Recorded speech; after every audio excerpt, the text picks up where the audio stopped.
And that one focuses mainly on the global south. And I would, I guess, say that the Berkeley one is more broadly international and cross-regional. Now, in advance of conferences such as these, and there are 7 in total, we had 3 planning sessions. One of them, in fact, in Buenos Aires, and Pablo came there to talk about critical tasks of the university. We had another in Johannesburg focusing on questions of democracy and dissent. And we had another one in Athens because we weren't allowed to go to Istanbul for complicated reasons, where some of you were in fact present, where we started to discuss Benjamin's critique of violence. Peter was there, Sanya, Gazella, Adriana from Belgrade and Rijeka, Sam Vesmir from Berkeley and Palestine, colleagues from Istanbul, Volkan Sidan, Zeynep Gambetti, Meltem Ayishka, and Başak Ertuğ, who is from Istanbul, though now equally from London. And we had a rather intensive discussion about Benjamin. And one of the things we discussed, well, we did 2 things. One, we asked what was important about reading Benjamin now, and there was general agreement that the problem and the enigma of legal violence remains very pertinent in this world, but also that legal violence maybe is not a broad enough term to understand the way in which administrative violence works, or under the security state, or other powers of legality that are not exactly law, right? How legal powers get enhanced that are not exactly the operation of law. They can even be extra legal in some sense. So that was extremely interesting. We talked about the security state, and we talked a little bit about migration and uses of law to detain or to stop mobility, which obviously apply to the overwhelming issue of migration that this area and many areas are dealing with right now. We also read the text and sought to understand some new dimensions of the text. We were seeking to sort out the interrelation between religion and the state through an understanding of divine violence, legal violence, and the general strike. And we also discussed with Petar some of the texts that are cited in this essay, and what difference it makes to understand the essay and its arguments once we understand what Benjamin was reading and what he was citing as he was composing this text. So we are convening, in effect, on this text, but we're also convening more broadly on the questions that this text raises for us now. Those can be questions we pose about how to read the text now, what are the present difficulties or demands that we confront in reading the text now, but also to understand again, or perhaps anew, legal violence, its workings, and I would say lastly, I sought with Petar to organize this in such a way that we offer close readings and we ask these broader questions, questions that have some historical urgency to them. Very often in the academy, people who are asking the questions that are considered historically urgent neglect the text, and those who work on the text set aside the historically urgent questions for another time. And who among us puts them all together, or who among us should put them all together at the same time? I'm not even sure they ought to be undertaken at the same moment all the time. This is a broader question, but I'm at least asking, can we think about these 2 questions together, even if we don't address them in simultaneity, or indeed if we find that they ought not to be addressed in simultaneity. But then this question of reading carefully, reading across languages, reading in the original, many of these practices are currently under attack by those who would devalue the university itself, or in particular the importance of reading. You know, what is the fate of reading? In any case, that represents the bulk of my introductory remarks. I guess I would like to ask Peter and Sanya, representing both the Institute for Philosophy and Social Theory at Belgrade and the Center for Advanced Studies here in Rijeka, to just introduce your programs or say something about your involvement in bringing us here. And start the presentation here of all. Yes, and then we will ask for introductions. Okay, I'm philosopher, director of Institute for Philosophy in Belgrade, and also co-director of the Center for Advanced Studies in Rijeka. I have a PhD in Paris. I arrived in Belgrade, I think, seven years ago, and my goal was to establish again the academic collaboration in all these new states, new countries after the war. After the war, that is 25 years ago. And one of these, how to say, huge project was this Center for Advanced Studies. And I can say that I'm here, as Judith said before, I'm here also hôte in French, guest and host in the same time. I'm here guest, but also in position to accept you here, accept consortium here, and try to re-establish the human studies, humanities departments here in region, because I think that the war always starts from university or universities, from humanities departments, and well, the idea is to bring consortium here to try to renew academic collaboration. That's why to rethink violence here after this seminar, then try to connect, if you want, all academic, all universities, state universities, not private universities, because there is so many private universities in this region, state university, to work together.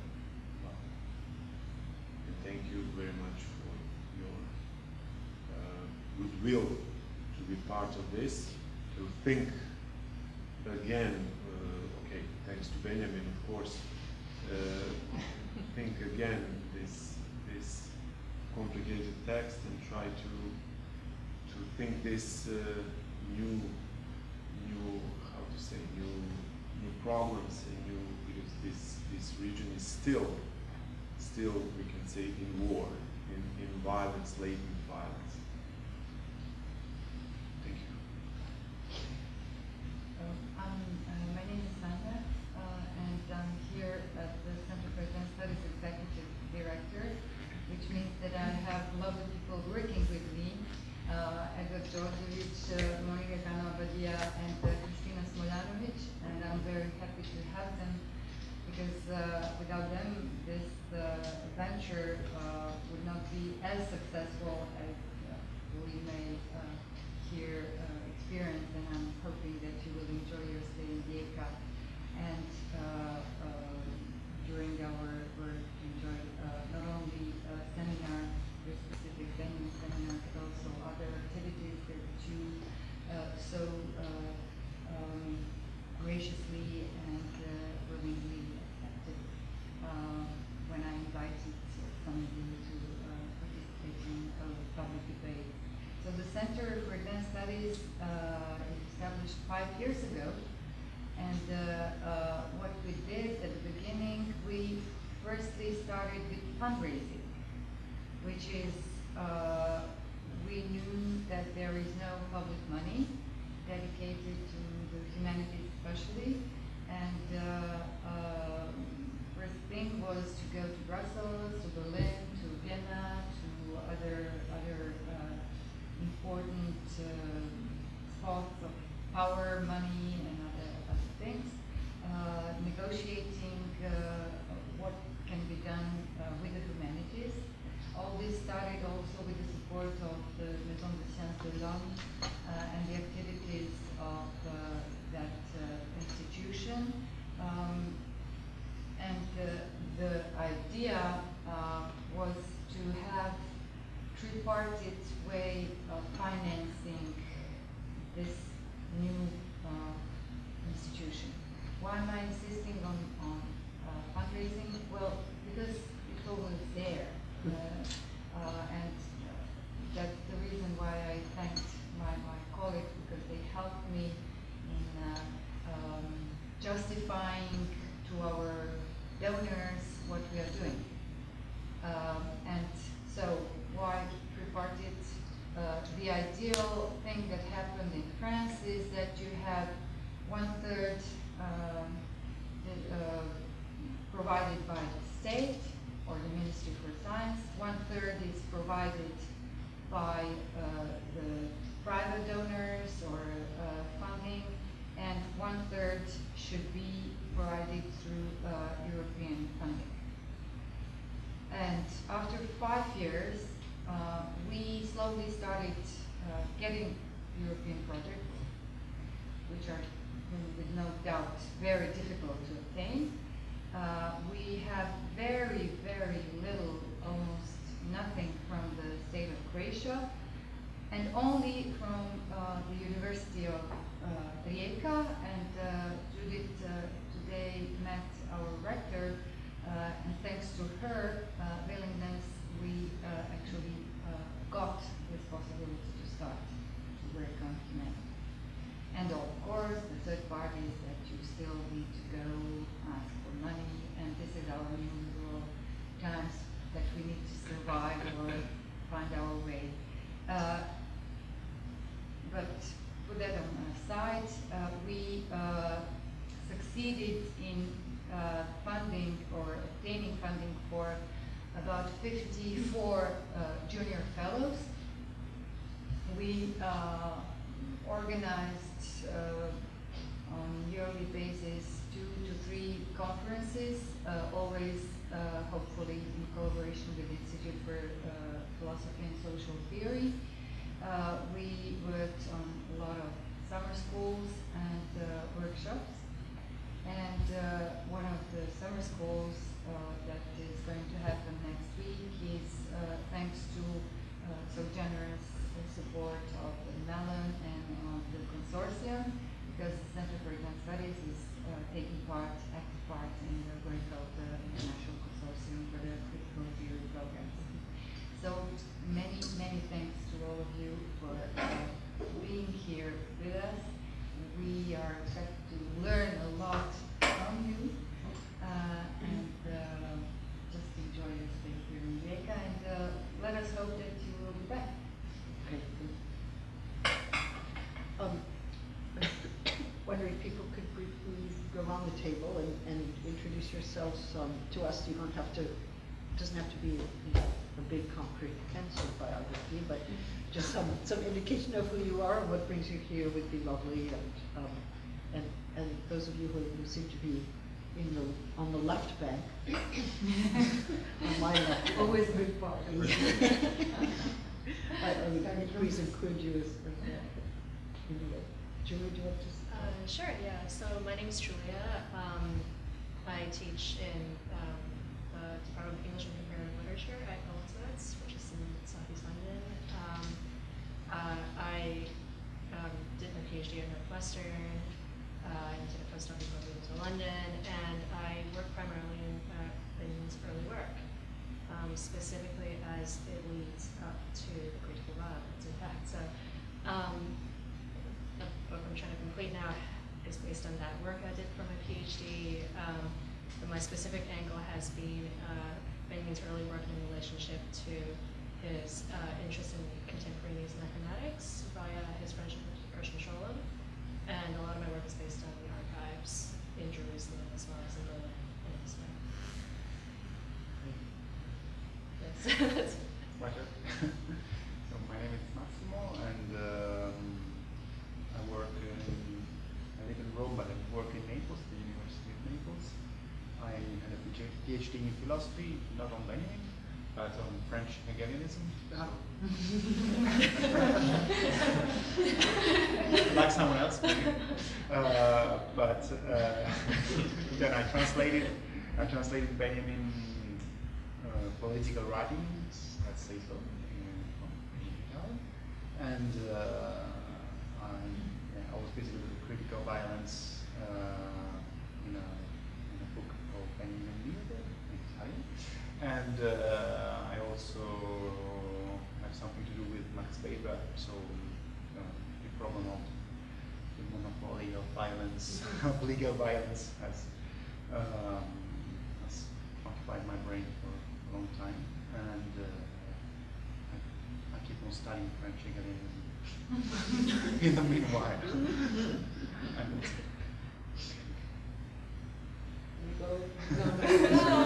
Your turn. My name is Bashak. I am at the School of Law at Birkbeck in London. I did my PhD there as well. And I actually came to law not as a lawyer, but as some of you have done interdisciplinary work before, so I ended up doing the PhD in law and then becoming a lecturer in law, and then some mornings I still wake up thinking, how did I find myself in? So I teach, I've been writing on trials mainly, and trials concerning state crimes. And I've been trying to think about the ways in which state crimes are, or political violence operates through the law in the trials. So I'm trying to think about a performative theory of law that responds to questions of memory, political violence, state crime, and what is in and outside of the law, so that kind of the legal and extra legal. I've been teaching this text to my students, to my undergraduate students for several years now, and failing miserably every year, and then next year I try again. But in the failure there's also quite a lot that I have learned, and also there's quite a lot that actually works. These moments of rupture in the classroom, so I'm very much looking forward to this discussion. So, I'm Michelle Teague. I really sympathize. I taught the Arcades project to undergraduates in the American South, and the only way that I could break through was to take them on a field trip to the mall. But that seemed to really kind of make things clear for them. So I'm at Clemson University right now, but I'm about to leave to go to Berlin for 2 years to start a fellowship at the ICI. And right now I'm writing a book about Benjamin that's very much in formation. But the idea is that as a kind of life's work, he tries to put together a critique of violence that doesn't presume or instantiate a conception of the human. He tries to push against that, and the hope of picking up Benjamin at this time is that this refusal of the human is able to speak in some way, both to work that's been happening in environmental humanities, but also to critiques of racialized violence that also refuse the human instead as a kind of creation of a sacred foundation. So that's fine. I am Dario. I teach moral philosophy at the University of Madrid. With Massimo, we are members of Italian association, but the Benjamin Association. And we do together seminars starting from texts Benjamin, each 2 years, in one seminar each 2 years. And I study also in German, in French, I translated to Benjamin. I worked a lot with Benjamin. I wrote 2 books on his thoughts, one on the basis of the concept of history, and the other one was a confrontation between Benjamin and Derrida, starting from the question of space, political spaces. And now I'm working, the last years I'm working on a genealogy, the genealogy of crisis as act of government. It's already finished, fortunately, and it is a genealogy of the crisis as a particular kind of judgment between pro and against. But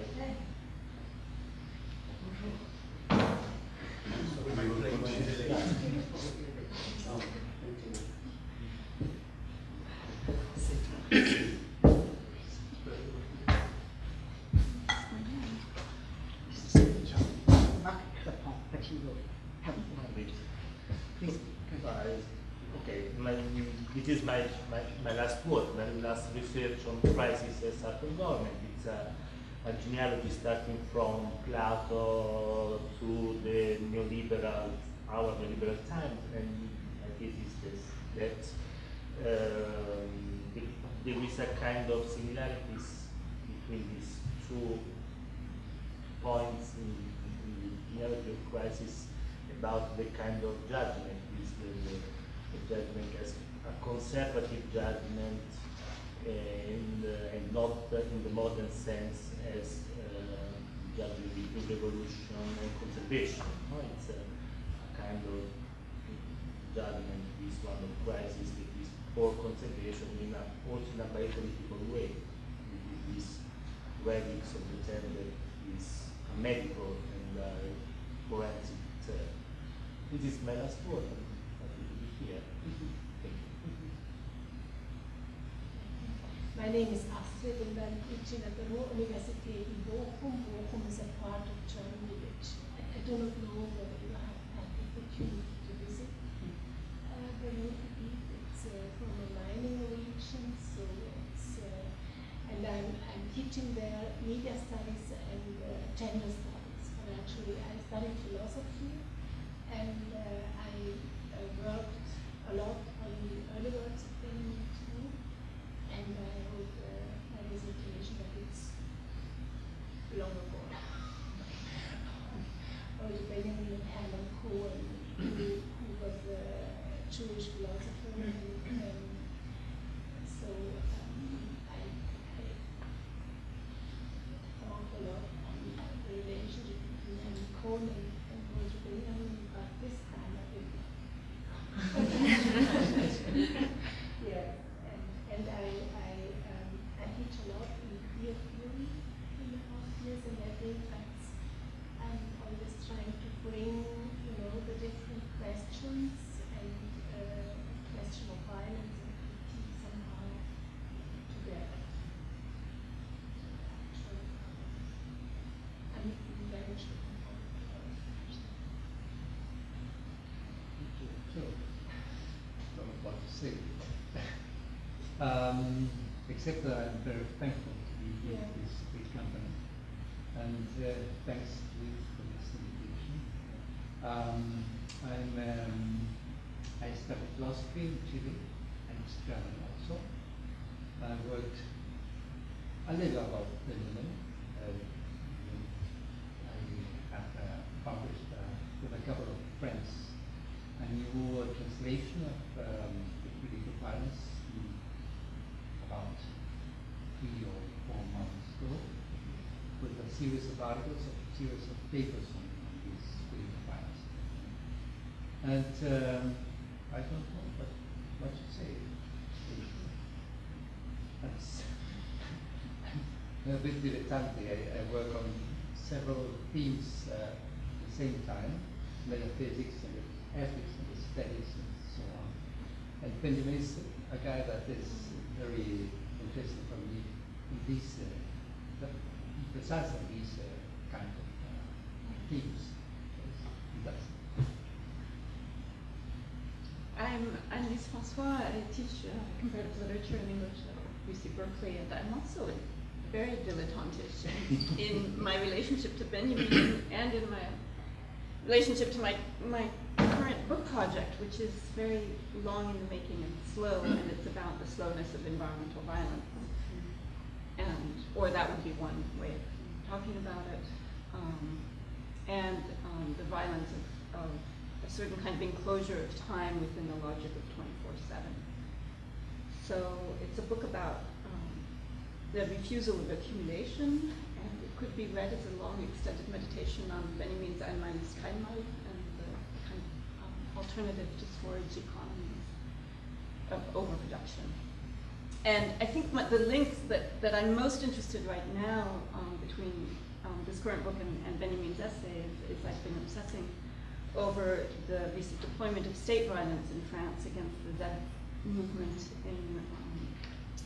near Nantes, in an area that was designated for an airport, and that has, for the last 20 years, been occupied in a kind of alternative anarchist form, and in ways that are clearly illegible to the state, and that illegibility has produced the violence of the current dismantling of these projects. So I'm hoping we can weave that in. Well, thank you very much. I'm also very happy to be here. Sorry for my delay. My plane was delayed. And I'm Marc Crépon, and I am teaching at the École Normale Supérieure in Paris. And my relation with Benjamin, if it's the question. Okay. Well, I was more interested. I worked a lot on Benjamin, but it's almost 20 years ago, and it was more about all the questions of language and translation. And at this time, I was working on the promises of language through Nietzsche, Karl Kraus, Benjamin, and many others in this area, also Heidegger. And but this last 10 years, I moved to. It's not completely different questions, but I moved to the question of violence, hatred, non-violence, murderous consent, things like that. And what was very surprising for me when I received this invitation is that I observed that I didn't, working on all these questions, I didn't come back to Benjamin's text. And I also taught this text a long time ago, and also Derrida's comment and many things. But I was surprised, working to prepare myself for this conference, to observe that thinking about violence these 10 last years, this Benjamin's text was not in the core of my discussed. Hegel pointed to at least some sort of an interesting relation, if not full accord, between the philosopher's life and his philosophy. In his account of Spinoza's philosophy, he put a special emphasis on Spinoza's ethnic descent. In fact, Spinoza, I mean, this is true, Spinoza was born in a Sephardic Jewish family, which emigrated from the Iberian Peninsula to France at the time of expulsions and forced conversions, was later exiled from France and finally settled in the Netherlands, in Amsterdam. In the 17th century, it was not easy for a thinker like Spinoza to openly discuss his views of nature, God, and the true meaning of human freedom. You know that, you know, if all you know of Spinoza is 3 words, those 3 words are probably Deus sive natura. So the idea of whenever I say God, I actually mean nature. Now, it was hard in the 17th century to pronounce this publicly. For a Jew, it meant putting oneself in mortal danger. And the Jewish community in Amsterdam was in a very precarious position, and it did not want to risk being blamed for actions performed or views expressed by one of its members. And this is why Spinoza was excommunicated at the age of 23. Hegel, however, was not particularly interested in Spinoza's relationship with Judaism and Jewish thought For him, for Hegel, the key to Spinoza's philosophy was not in understanding him as a kind of a European Jew, but rather as a European Oriental. It is with Spinoza, according to Hegel, that the Oriental understanding of absolute identity first came close to the European mode of thought, through a radicalization and a consistent development of Cartesian philosophy. So this is the general framework of how Hegel understands the intervention of Spinoza. It's a kind of an Oriental philosophy that enters the proper domain of European philosophy, a kind of an expansion of Cartesian philosophy. So you see, the Orient was excluded already at the very beginning as a decisive, as an inaugural gesture of philosophy as such, but in the figure of Spinoza, it nevertheless somehow returned to philosophy proper. It somehow haunted philosophy proper with Spinoza. And if one remembers that the entire German classical philosophy was profoundly determined by something called the Spinoza controversy, right? The Pantheismus strike or Spinozismus strike. The controversy which established the notion that philosophy is only possible as Spinozism, then it becomes even more pressing that a kind of a delimitation from Spinoza is drawn. So I'm simply assuming that you are at least partially familiar with the idea of with the ideas behind the Spinozismus strike. I hope this is a safe assumption. Is it? Yes. Okay. So I'm going to leave it at that then. And I'm just going to jump directly to what was Hegel interested in Spinoza's life. So what are those particular details of Spinoza's life that seemed philosophical for Hegel? Hegel was interested in the fact that Spinoza's practical profession was that of a lens grinder. And indeed, it was impossible for Spinoza, given that he had no intention to teach anything but what he held to be true. It was impossible for him to earn money like a professor. He was offered actually a job as of a professor at Heidelberg, but he was asked to teach Descartes' philosophy, which is not what he agreed with, and so he refused that position. And in the end, he had to live by money that was given to him by his friends and colleagues, and by grinding lenses, by making optical instruments that he could sell for a modest earning. So this is what he did. He did grind lenses. Why was this interesting to Hegel? Well, because in this idea of grinding lenses, he saw a reference to what he understood to be one of the fundamental categories of the Orient, namely the category of light, an image of the principle of the absolute identity. In the science of logic, one of Hegel's explanations of the unity or sameness of pure being and pure nothing is precisely the kinship between pure light and pure darkness. So at some point, Hegel actually decides to describe in what sense is pure being the same as pure nothing. Well, he says, take a look at pure light. If there is nothing but light, you will see exactly the same as when there is nothing but darkness, but pure darkness. So in order for one to discern something, you would need a kind of a shade, something that, you would already need something that is not pure light or pure darkness. This is an example, his own example of the sameness of pure being and pure nothing. So both pure light and pure darkness make it impossible to make any kind of distinction, any kind of determination. Determinateness or determination always requires a shadow, an outline. However, the agreement between Spinoza's biographical details and his philosophical teachings that is most often and most pointedly mentioned by Hegel is the circumstance of the death of Spinoza. And let me read how he describes the death of Spinoza in his lectures. So he says like this: Spinoza died on the 21st of February 1677 in the 44th year of his age.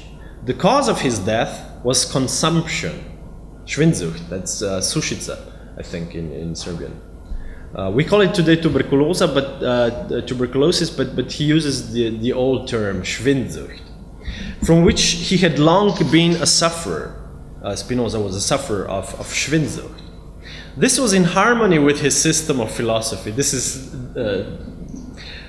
was in harmony with Spinoza's system of philosophy, according to which all particularity and individuality pass away or verschwindet in the one substance. End of quotation. So he makes this quip about Spinoza's death, right? So Spinoza had the consumption, the sushitsa, which sort of ate him from inside, and this is precisely what his system was also about. Any kind of particularity is simply vanishes into the unity of one substance.